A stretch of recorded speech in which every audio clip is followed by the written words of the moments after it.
Hello everyone, welcome back. This is RandoGEEK. Here in this video, we're discussing T-Mobile. This is an update. The link for the article will be down below in the description for you if you would like to check it out on your own, read it. So T-Mobile won a bunch of licenses for their 3.45 gigahertz spectrum. This was the FCC auction all the way back in 2022.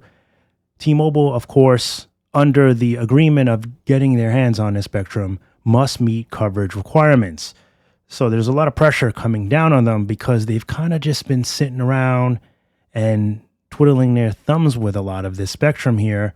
And I guess it's getting on the FCC's nerves. And now time has come, push comes to shove, where T-Mobile must show the FCC, I think by March 2026, that it is providing the 3.45 gigahertz spectrum to at least 45% of the population within the coverage area of each license it holds.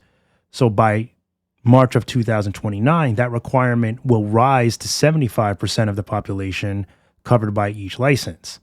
They're saying that if T-Mobile fails to meet this coverage by March of 2026, mandate for a particular license, that license or a portion of it reverts back to the FCC control and can be put up for auction.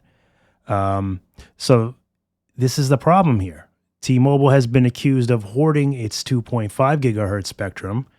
Yeah, they're kind of just buying up all this spectrum, but they're not doing enough with it, right? So that's the thing. Many of you have said that there's still a lot of areas where there's holes in the network, right? There's areas where T-Mobile needs to be improving, and they should be using this spectrum to finalize that issue, right? To put a nail in it and seal it so that the network is functioning better in those locations that they basically said that we're going to fix and repair with the purchases of these spectrums. And that's kind of what we're looking at here.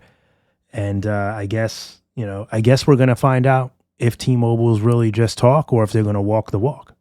Now, it's believed that T-Mobile doesn't really want 3.45 gigahertz, right? They don't want the mid-band for 5G.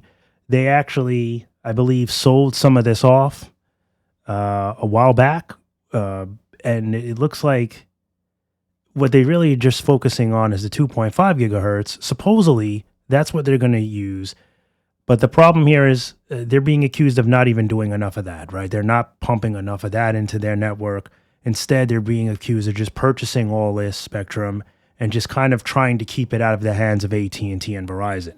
So this is where we're kind of we're about to find out if, when push comes to shove, when these requirements are due, what T-Mobile's plan really is for this spectrum here. And it's probably just going to go back up for auction. And then I don't know if AT&T or even Verizon are even going to want it, but they might. And therefore, basically, T-Mobile just didn't really do much of anything but delay and just kind of aggravate everybody in the process. Now, for them, maybe it was worth it if they decide not to use any of this, because if they were able to delay in the benefit of themselves by giving them more time to kind of merge with other companies and use their spectrum and use their